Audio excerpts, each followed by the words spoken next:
Well, I'm let's get back to the more of the ritual, but just packing her in, and I like to travel light, and but heading off to the next town, it was a pretty good gig. It was an afternoon gig today, actually. So the trouble didn't begin at 8; it began at 2. But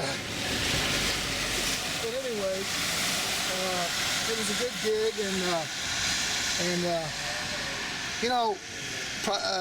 in the movie The Gladiator, Proximo said to Maximus, the gladiator, said, I don't doubt your honor and I don't doubt your integrity, General, but me, well, I'm an entertainer. Anyway, so packing it in there tight, and then packing things in there tight. Got a bit of a rainy night here in Missouri. I'm in Glasgow, Missouri. I'm leaving a gig right now. Just basically, the bottom line is just go town to town, man. Just go town to town and stay in cheap hotels and cheap hotels. Fine with me, man. Motel 6 or whatever the heck you want to stay in. But anyway, packing it up here, and let's see. Get my car started up and say adios to the to anybody out there in music land. But you see, here's the thing. I started playing music when I was 12 years old. I started performing. I'm 57 right now. Okay, this is 2011. I'm 57 years old, so that's 40 something years, I guess. Well, that would be, I don't have the math on me, but and just performing professionally for decades and decades and decades. After a while, you don't think about it, you just do it. And you travel and you go. Sometimes you're exhausted. You got to fight boredom. You got to fight exhaustion. You have high. Sometimes the gigs are so great, you just have such highs. And then other times it's a dud of a gig. But one of the things about when it's good, when it's really good and you're on, and sometimes you're doing your own stuff you've written, or just other people's stuff. There's really not much of an experience you can compare it to on the face of this earth, So I'm leaving, and town to town, baby, town to town. Trouble begins at 8. See ya.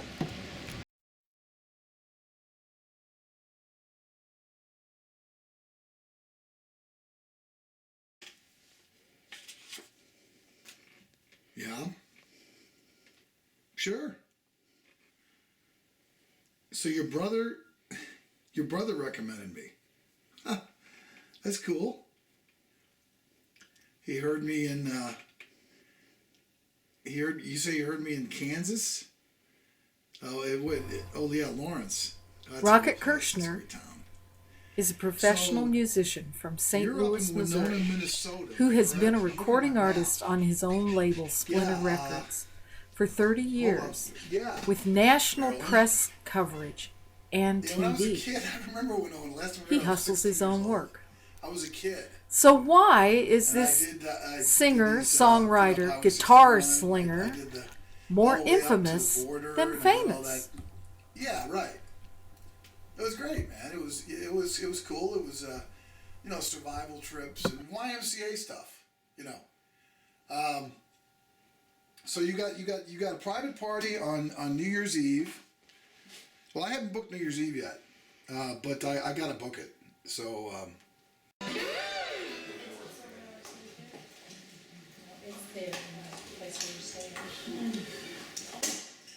I could do the song I wrote. This is kind of my theme song, folks.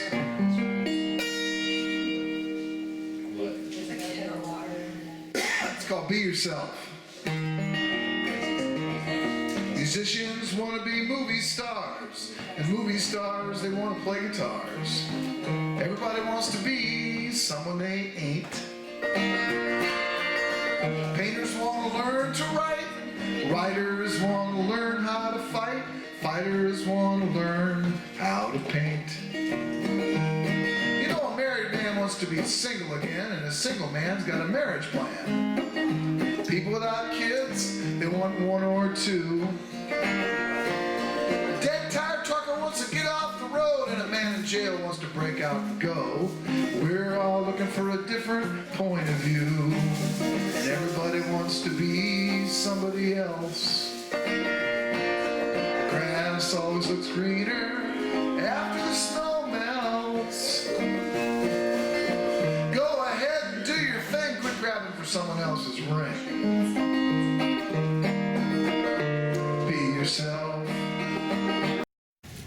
How does one compare a wonderful song? You know, you compare it, sometimes people compare it to people compare Fellini's movies to a good meal. My comparison to a wonderful song, no matter who wrote it, listening to that song is like a lake.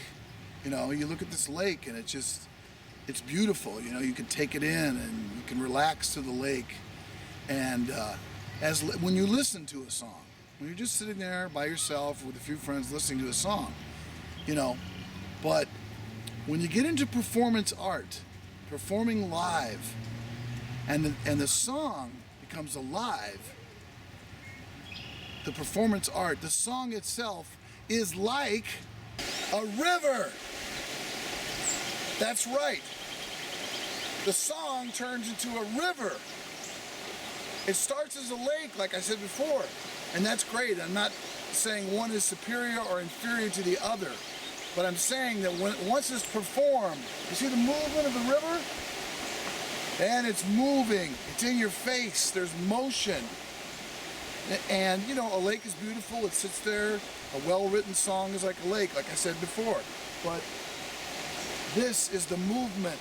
This is well, you know, they talk about it in classical music as a movement, but it doesn't matter what kind of music you're talking about. The fact we are talking about is performance art makes a song become alive. It rolls, it's a river. Old people just want to play golf, and professional golfers, they want to get raw. The president wants a night out with his wife. And guess what? His wife wants to be president, and a Protestant wants to practice Lent. Sometimes a banker doesn't give a damn about a cent. Everybody wants to be someone else. The grass always looks greener after the snow melts. Go ahead and do your thing. Stop grabbing for someone else's ring. Be yourself. Be yourself. Be yourself. Be yourself. Who else can you be?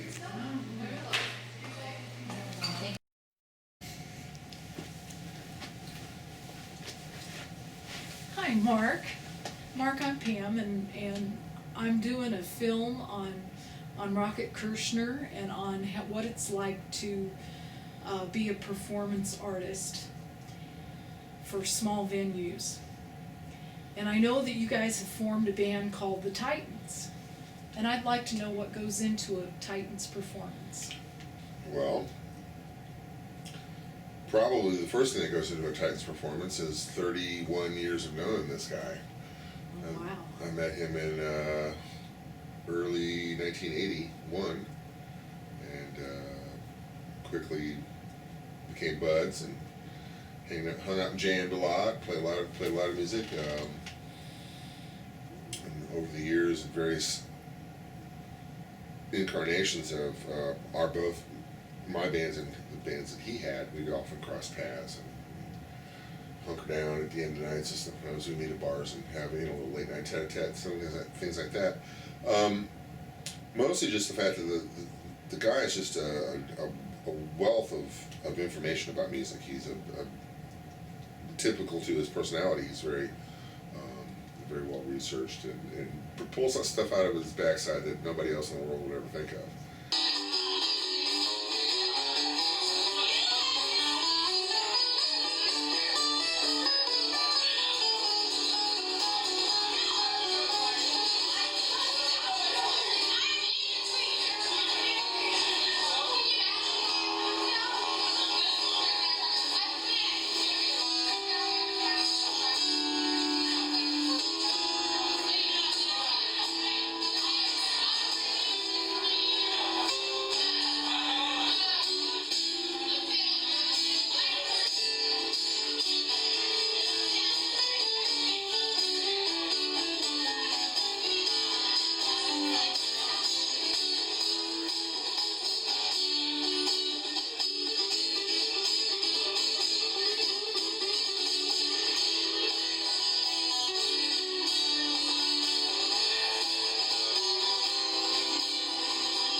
place I know.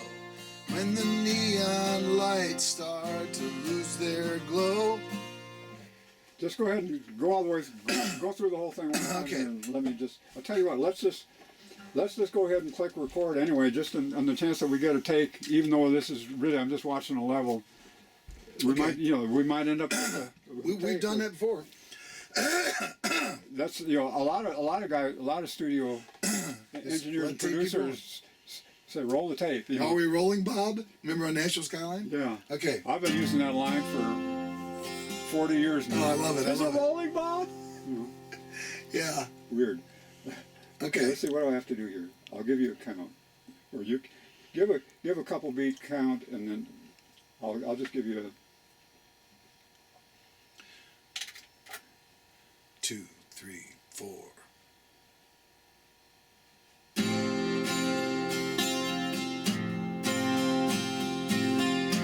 Let me tell you about a place I know where the neon lights. Let's do it again. Okay, hang on a second. Well, maybe we can hear back and, Well, we could listen to what we just recorded. Yeah. Okay, we'll do Can we hear that. the big speakers? Just the 30 seconds or so of it, or 15 seconds, whatever we got there. Okay. This should put it on the speakers. 2, 3.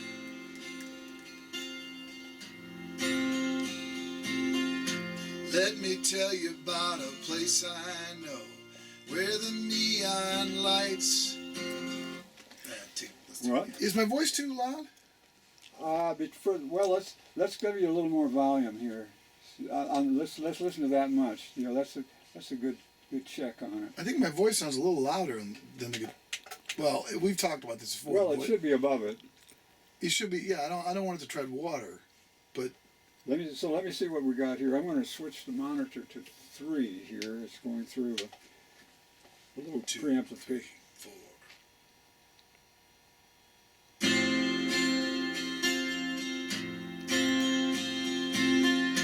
Let me tell you.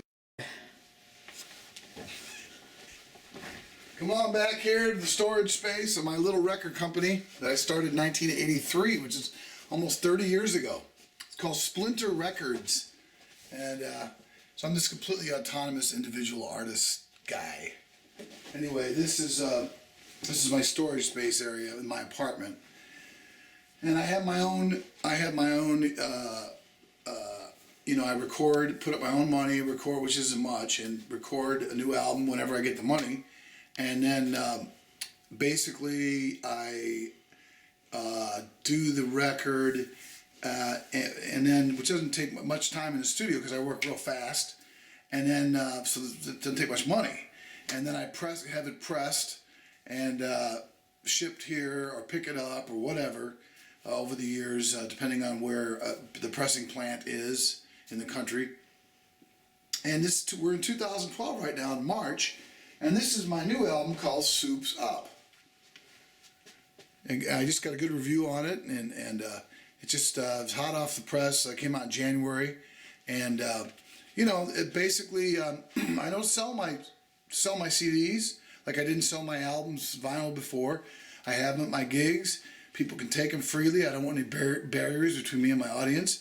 And people donate, and I print more. It only costs $2 a CD to print, so it's not much. And my tip jar is there. When you're singing songs off your records, when you're singing them, people go, well, I like to. Do you have? They always ask, but if it's sitting right there when you're playing, So this is my recent stuff that I picked up. Should be about 250 here, and then I'll pick up another 200, 300, 400, 500 copies, and it goes on and on and on. So it's a mom and pop. It's smaller than a mom and pop mom and pop store, man. It's just me. That's it, But I have to come up with it all, just like I had to come up with my gigs on the calendar. I have to do the gigs, write the songs. If you want your total artistic freedom in recording, that's the way you got to do it. You just got to do it and bypass everything. You know, I don't do, this is an important point, which I want to make. I don't do record stores. I don't do any of that stuff, you know. I just bypass everything. So anyway, we're leaving right now.